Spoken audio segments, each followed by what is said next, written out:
We're back today looking at how you can lead from the heart. How can you listen to the heart? How can you possibly run a business from the heart? And we've all heard the sayings that you can't, it's far too subjective and we need to be objective and all the rest of it. But that's just not true. And today I'm delighted to have Dan Walkovitz with me. Have I pronounced it right? Is that right? So I'm delighted to have a dear friend with me because we've had lots of conversations and it's time to shed some light on how you can lead from your heart. How can you listen to your heart?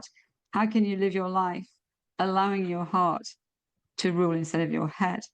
So let me just ask you, Dan, first of all, how does that sit with you, allowing your heart to lead? I think it's the only way. Others don't see it that way. You and I do. Many do. I think it's not only gratifying, but it serves the need that you're attempting to address in a far more effective way. Because selling, for example, is about satisfying needs, fixing pain. And if you're not leading from the heart and listening and paying attention, you're not going to be able to be responsive to those needs. So there are many who see selling as convincing someone against their will. But those of us who believe that we lead from the heart will recognize real issues, determine if we can address them, and if so, do so, and if not, recommend someone else or another alternative. So everything about businesses that I've owned, and I've been a serial entrepreneur for over 45 years, has been lead from the heart oriented. With regard to clients, with regard to shareholders, with regard to team members, everybody deserves to be treated with the level of emotion and care that leading from the heart implies. Yeah, I couldn't agree more. Well said, because there are too many people out there who have got problems. They need help, significant help for whatever it is that they've been through. And they're in a state of vulnerability. They're in a state where they want to find an answer. And I've been in that place myself where listening to someone use various tools and tactics to persuade you across the finish line, to make you make that purchase, to say that it's going to be the thing that's solving your problems, and to be more intent on the money, actually, that's the more important thing to them, that they get the money from you because the head is ruling, because the bank balance is ruling, rather than a heart of compassion and care to really solve that person's problems. And I'm not saying everybody's like that, but I've seen it too many times and I've seen the end result of it. And for me, it's time to really call that out, and start just to show people it doesn't have to be that way. Well, and you do an amazing job of that in your practice and in your life, Angela.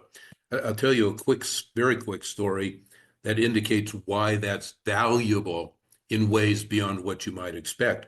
I had started my very first company was a consulting company. There was another fellow and I who were working together, and we hired a woman whose name was Karen to be our administrative assistant. The very first day that she was to come to work, she was in the hospital with what turned out to be pericarditis, and she called and told me, and I said, "Don't worry about it. We will pay you." And we paid her. She had never worked an hour in the company. We paid her for 6 weeks while she was out dealing with that because it was the right thing to do. Because leading from the heart to me means more than anything that you care. And we cared, and that's why we did it. Karen never left the company. She was loyal to me for as long as we worked together and beyond, and I to her.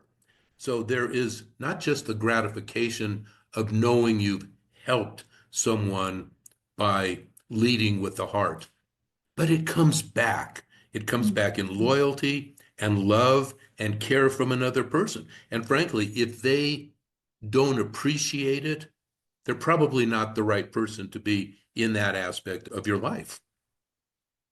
Yeah, I think that's so true. I mean, that's a lovely story, and it really illustrates the difference between seeing the bigger picture, seeing the life of that person, that dear lady, and her need at the time. You'd already decided she was the right person for the company, and no fault of her own either that she suddenly falls ill. It's not something you would hear in many circumstances, but the loyalty that she then showed you. And I think it's not that we go out sort of trying to manipulate that, oh, this person's going to really like us. It's nothing to do with that.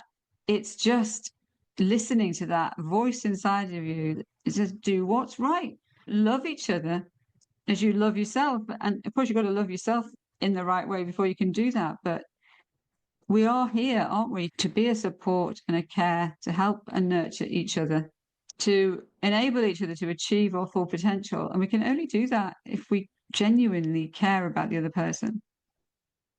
I agree. And there's something that I've come to realize. I was actually sharing it with my wife, Sherry, I think it was last night. There's certain people that I relate to, that you relate to, that immediately, we call it chemistry, immediately there is a bond, and you and I experience that. It's in my opinion, and I spend a lot of time helping people with culture in their organization and core values. It's the alignment of core values, leading from your heart, being one. And I've come to realize that the people that I have that immediate chemistry with are almost always those that share my values, and this would be one of them. Other values for other people are fine. I have no disrespect. If they don't feel that way, they're entitled to see the world the way they do based on their values. Values are kind of innate. They're a function of how you've grown up and what you've experienced and what you've learned and what you've been taught. So I have no disrespect for people that have other values. I only know that they will engage with a chemical kind of reaction with those who meet their values, just like I engage and you engage with people that meet ours. So it's really at the root of who we are that makes leading from the heart just the only choice. Where doing something otherwise is painful. So I think that's the foundation, is really that we share core values, and I share those same values with others, and that's where the basis for relationships comes from. Yes, that's true in every walk of life. There are people that we'll brush against and they'll say something, and it's almost like the first thing they say, there's something that you can feel. Not that you're judging them, because there's no good, you can't judge somebody when you don't even know them, but there may be things that they've said or you hear them saying, or the way that they treat somebody.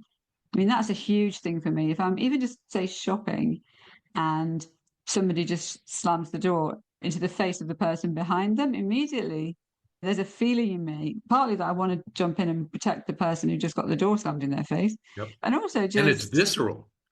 I mean, yeah, it's it not a is. thought, it just is visceral. It definitely is. It's that kind of, you feel it. Yeah, you feel the pain. And also, you feel a sadness, because I think there's a lot of people in the world, and maybe not through any fault of their own, just because of their background, because of the values that have been instilled in them as children. They don't actually know how to lead from the heart. And if they did, perhaps they would. They haven't ever been given the opportunity to do it, even from being very tiny. Particularly, I think probably boys more than girls in certain circles, anyway. I agree. I think girls and women are by nature more emotionally oriented. Guys grow up believing that it's not masculine to feel. I've been blessed with parents and a wife and daughters and people in my community who believe that emotions are great and they're not specific to women, and that men are as entitled to have them as women. And I think that I agree with you that it does stem from childhood. Once again, back to the core values, I think the core values evolve from your childhood, from how you're treated and how your parents help you, encourage you to treat others. So yeah, I do believe that it does start at the very beginning. And unfortunately and sadly, there are way too many people who grow up in an environment that doesn't support that, or who have experiences that make that not the right way to go. And I get that too. We hear about people that break up in relationships because of whatever happens in their relationship and they don't want to try again. They just get closed. And I think a lot of people try to be heart, try to lead with their heart. And if they get rebuffed a couple times, maybe they decide that's not going to work for them, which is unfortunate.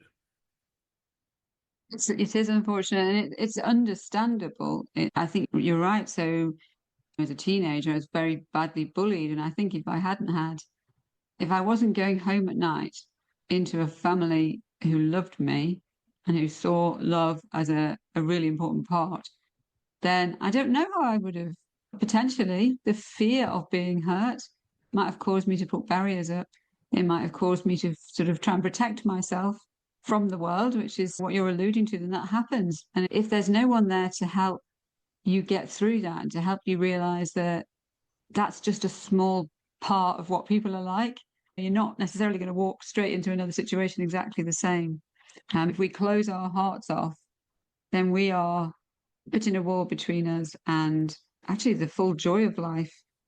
It's understandable because of the pain that's been involved. But if only we can help somebody like that, if only they can have somebody that walks alongside and says, that's not, everybody isn't like that.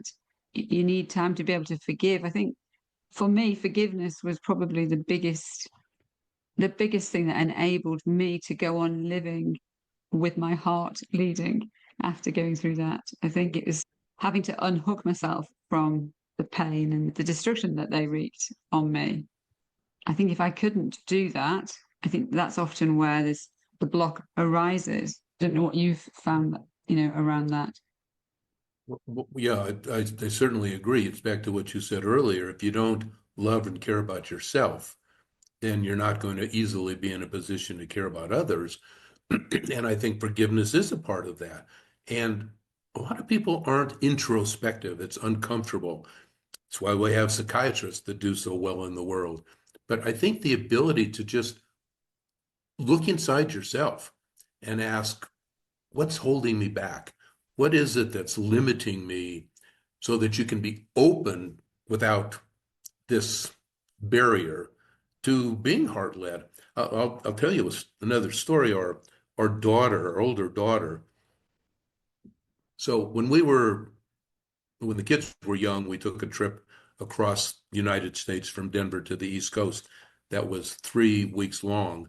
And when we came back, our daughter, who was in a group of, she was probably 10 or 9, a group of other young girls, got a message from them, a note, handwritten because we didn't have the internet or any of the nonsense that causes problems now. They wrote her a note that said, you are no longer a part of our group because you've been gone for 3 weeks, so you're no longer part of our group.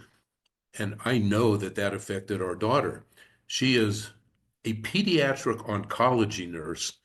There could not be more need for empathy and caring, and she delivers it in spades. But she has a facade. When people first meet her, it's that barrier that you have to be willing to crack, and it's not that difficult because right behind that barrier is this incredibly caring, heart-leading person for everything she does. But I know that experience caused that barrier to exist.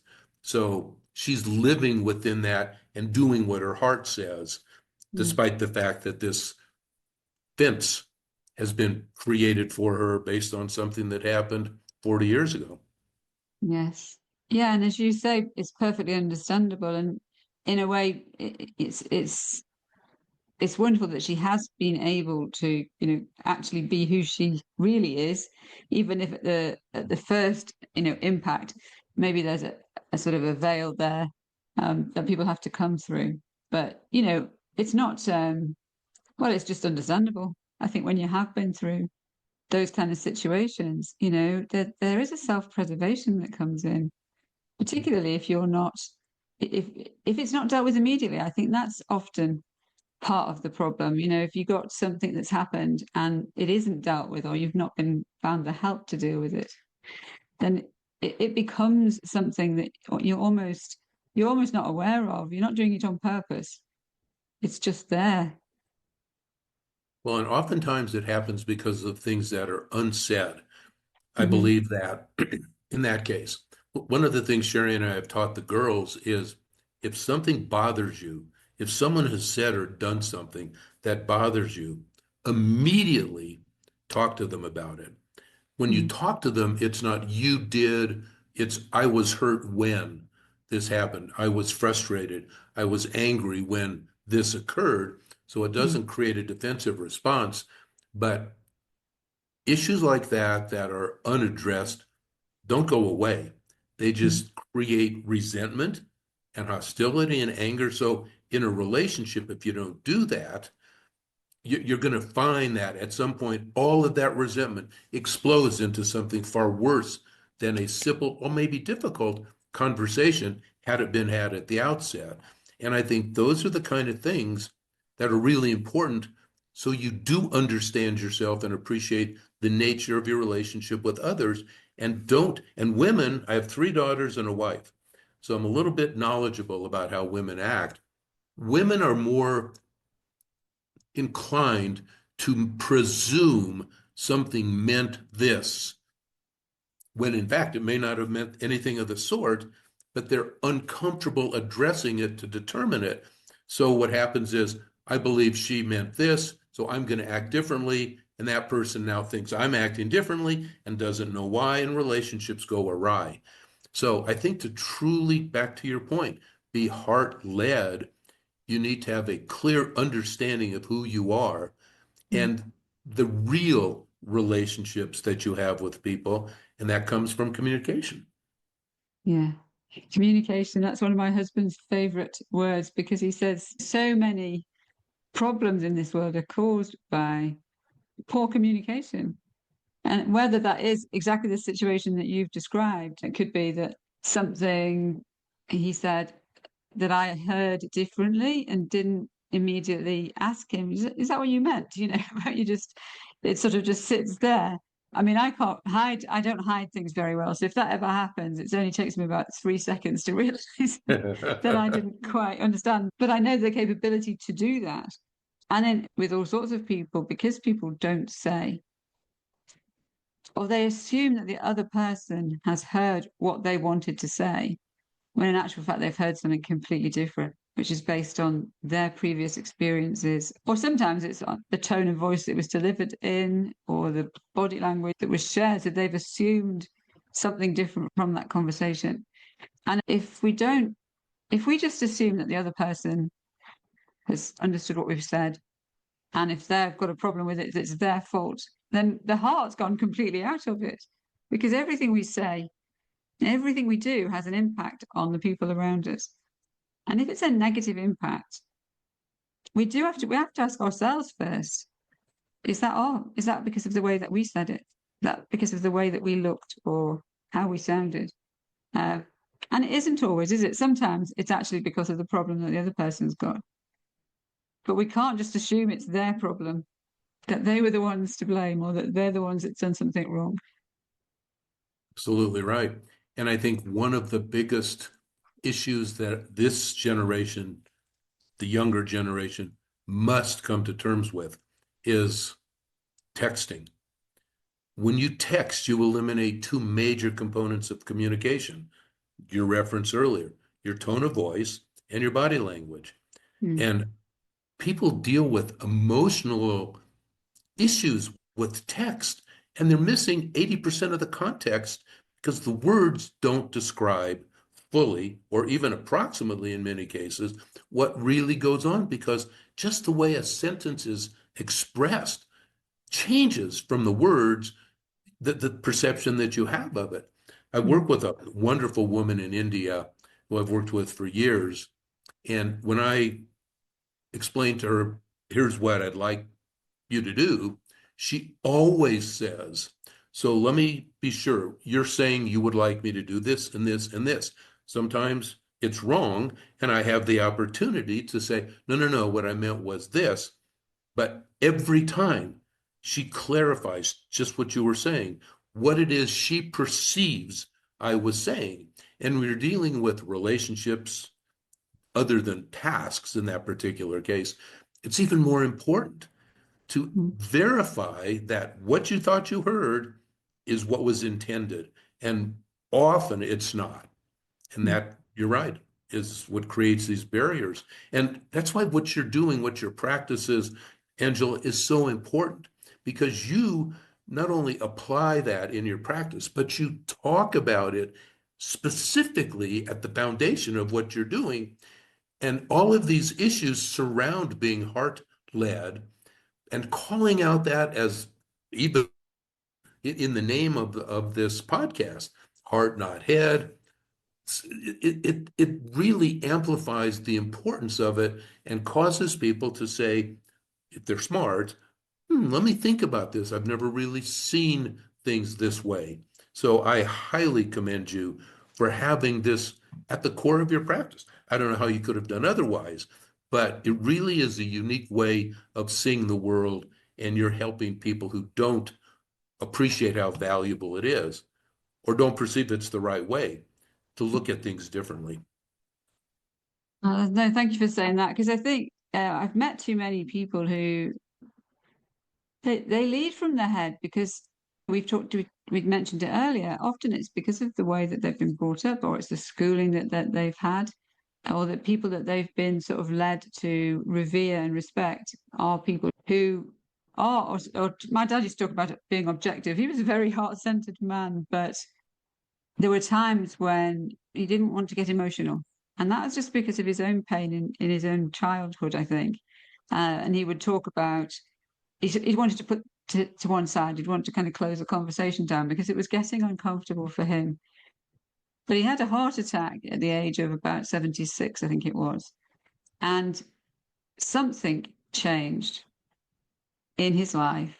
He made a couple of other choices. He walked away from a group that he had felt were very good and honorable, and he discovered that there had been theft going on in the background, and people had known about it and not done anything about it. And he said, no, I'm not being part of that. I'm going to walk away. And it had been a big part of his life up till then, but it was almost like in doing that, something shifted, and the softer side of him and the more vulnerable side of him came out. And we had conversations in his last years much deeper than we'd ever had before. And I'm sure it's because he was allowing his heart out, because his dad had been a real bully, quite savage, and it had hurt him and his brothers and sister a lot. And I think that had closed him down. But when he made that choice to allow, I think he just allowed us in a different way. It was transformational for our relationship, and it helped us to understand what he'd been through.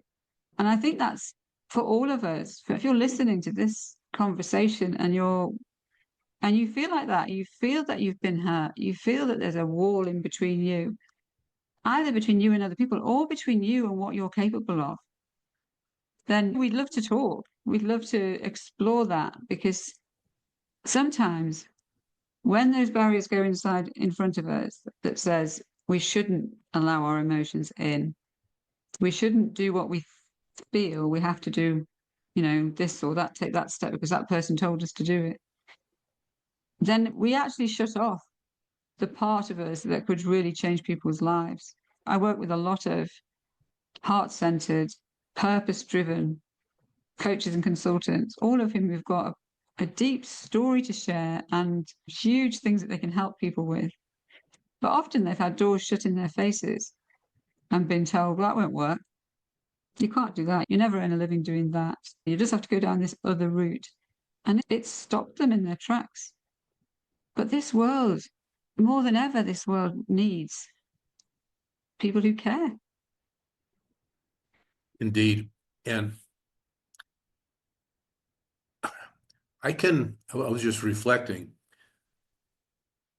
I can provide countless stories of how being heart-led has, as I said, not only benefited me from my heart, because being heart-led means my heart benefits as well, but also in my business. I can give you stories of examples of why people's businesses failed because they were not heart-led. So I think there's, in my experience alone, huge correlation between small entrepreneurial businesses trying to get big between those who are heart-led and those that are not. And oftentimes, it's so interesting to me, it's a matter of how you express something. And I've experienced that many times as well. When you say something that causes individuals to react defensively, you've said it wrong, period. Unless that's your intent. But that doesn't, back to what you were saying earlier, it doesn't engender communication. There's a way to express things that's just as clear. As I mentioned earlier, I was upset when, I was hurt when, I was angry when, and it's not you did this to me, it's we together were involved in an emotional exchange where what you did or said caused me to feel this way. No one can argue with how I feel. I'm not accusing you. I'm expressing my reaction with the hopes that you will be open to talking about it. And I think people often don't realize it's just as simple as that to keep from creating what becomes a non-heart-led interaction because you've thoughtfully considered how you're going to express something. And that to me is a big part of why relationships and in business, I'm talking about why employees leave. I could give you, once again, countless examples, not in my companies, I'm proud to say, but because people stay with me, just as they do with you, Angela, because they know ultimately your caring means more than the business, and thus the business benefits. Yeah, I think it's if you've got a high turnover of staff and you're blaming them for the reason that they're leaving, then it's definitely time to look closer to home and have a look at how you're running that business and how do they feel. I've been sort of working with a couple of people who are very, very keen to see the businesses grow, and these are sort of bigger businesses where there is a high turnover of staff. And this one chap in particular, Robin, who's one of my clients, and he's lovely, and he just is recognised very much that the reason there's this high turnover is because these employees don't feel a part of the business. They don't feel a part of the life of the business. They just don't feel that they matter at all. They are kind of just like a cog in the system. How they feel, where they sit, even whether there's sunshine coming through the windows, whether there's enough time to have a decent lunch break, all of the things that might make them feel cared for aren't there. And the business is just focusing on profit, profit, profit, and actually losing money because they're having to retrain. Every time somebody leaves, they've got to bring somebody else in, retrain them. So he's really going to town on supporting and helping these kind of companies, but that he knows, and he is somebody that thinks from the heart, and he's working hard to get that message across into a world where people, they just haven't thought like that before. I mean, you've probably had experience with these kind of people. Indeed.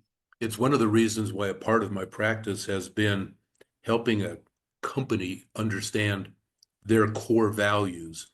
And that would be the leader understanding their core values, because that's what's going to be applied within the business. And then hiring people to comply, who do comply with those core values.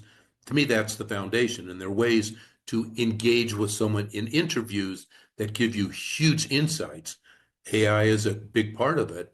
You can glean massive amounts of information about core value fits. In my opinion, I don't hire people who don't fit the company's core values.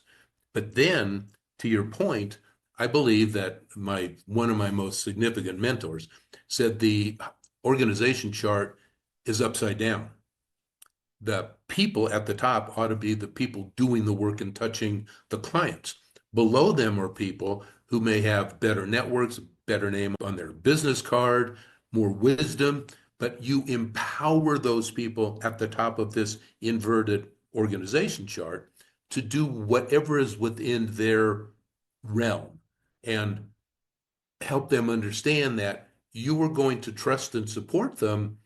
If they have an issue, then they should come to you for guidance. And if they make a mistake when they're empowered, then you will support them at that as well.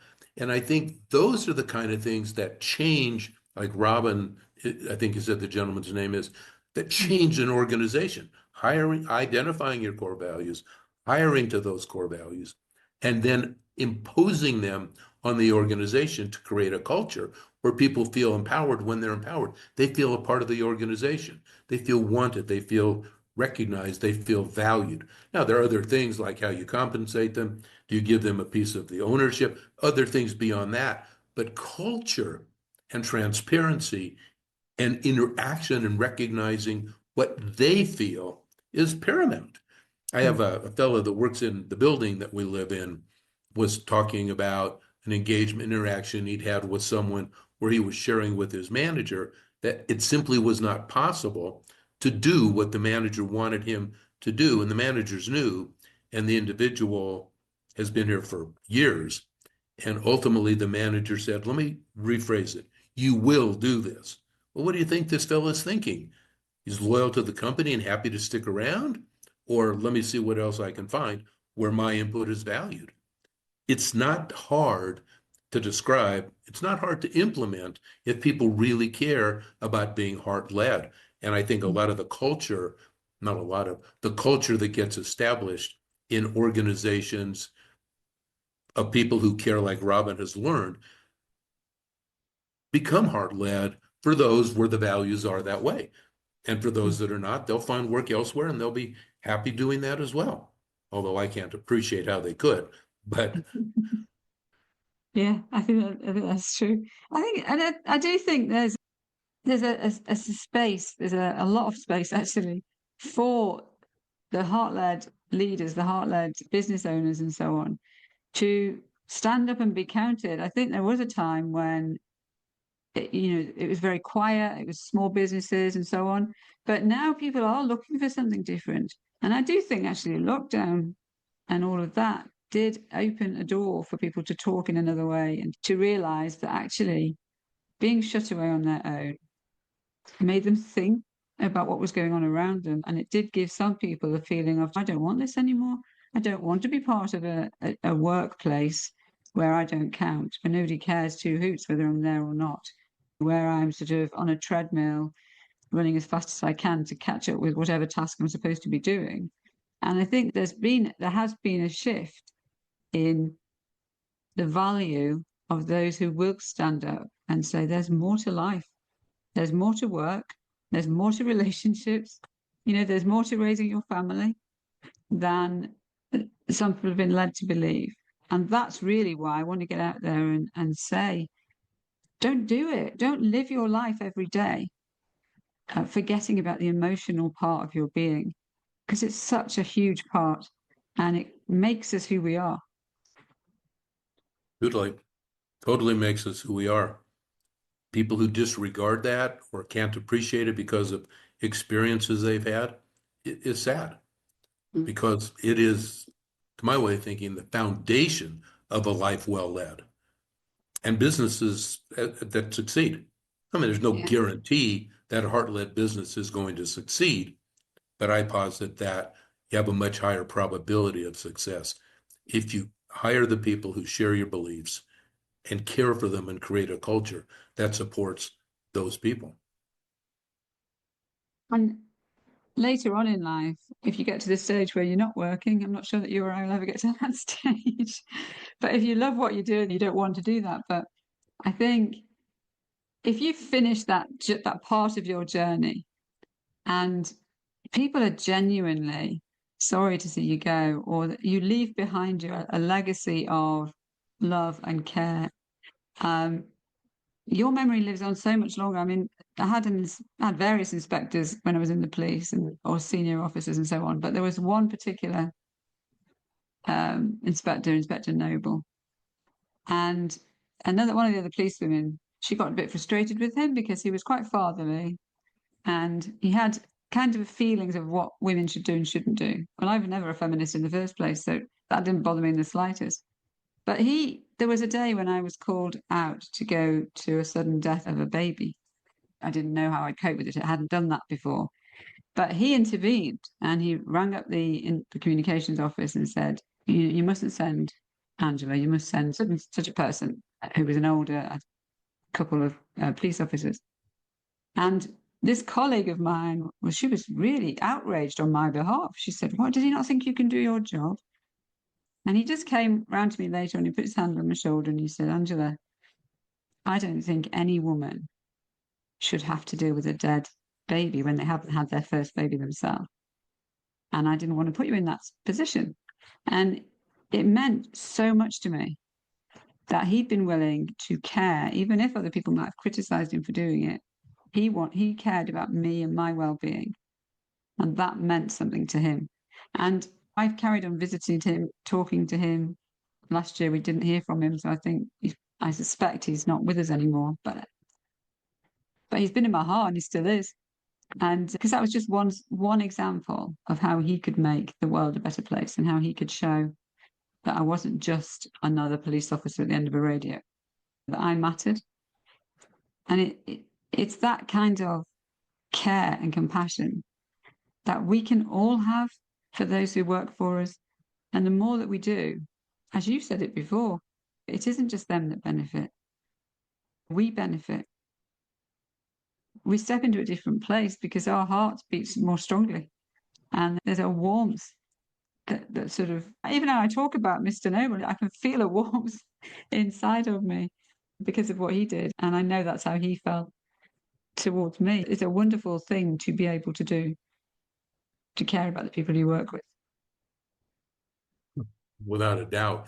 There's something he did also that you didn't call out, although implicitly it was evident. He told you why he did what he did. Yeah. He didn't just do it and allow all these interpretations. And I think it's really important. This is another thing that seems to be more difficult for people than it should be, to tell people how you feel, to remind them. That's part of a culture, but it's part of a heartfelt mentality, heart-led mentality. I tell people often, I tell my wife every day, multiple times, how much I love her. I tell the people in companies that I'm a part of how much I care, how much I appreciate what they're doing. And I alternate conversations about compensation with conversations about how you have done. And I tell people the compensation conversation is really inconsequential because I have told you all along how I feel about you and where I think you can do better.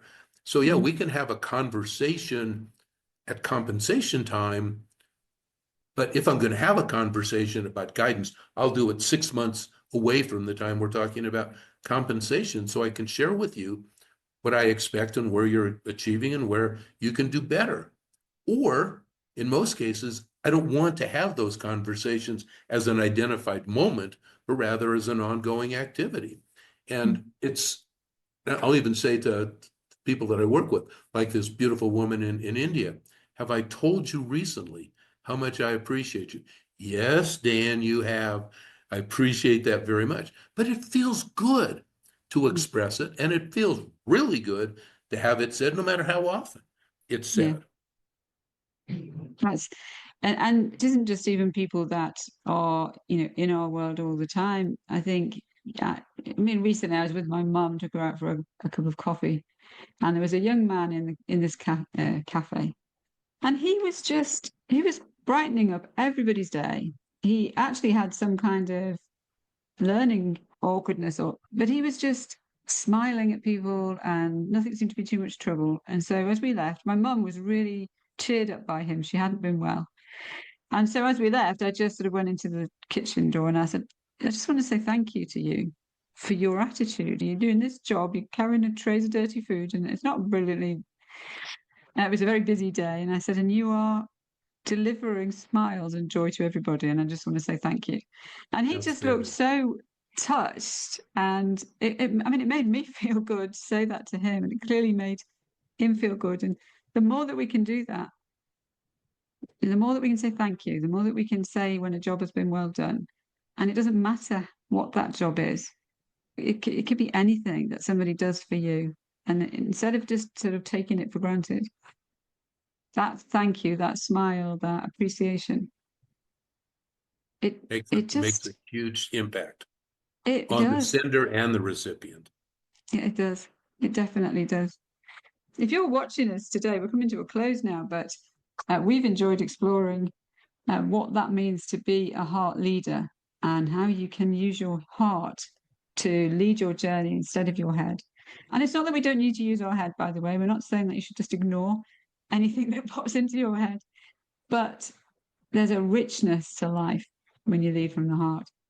And if you're wondering about that and you're thinking, I would like some of that, I would love some of that, then just comment, reach out, because you'll see this video go out there, you'll see Dan's contact details, you'll see ours, because we'd love to talk to you. And if you've got a story or you'd like to share your journey or you'd like to share your opinion about all of the things that have happened in your life when you've listened to your heart instead of your head, then I would love to talk to you as well and bring you on here so that we can explore your world and share your wisdom with those who are listening.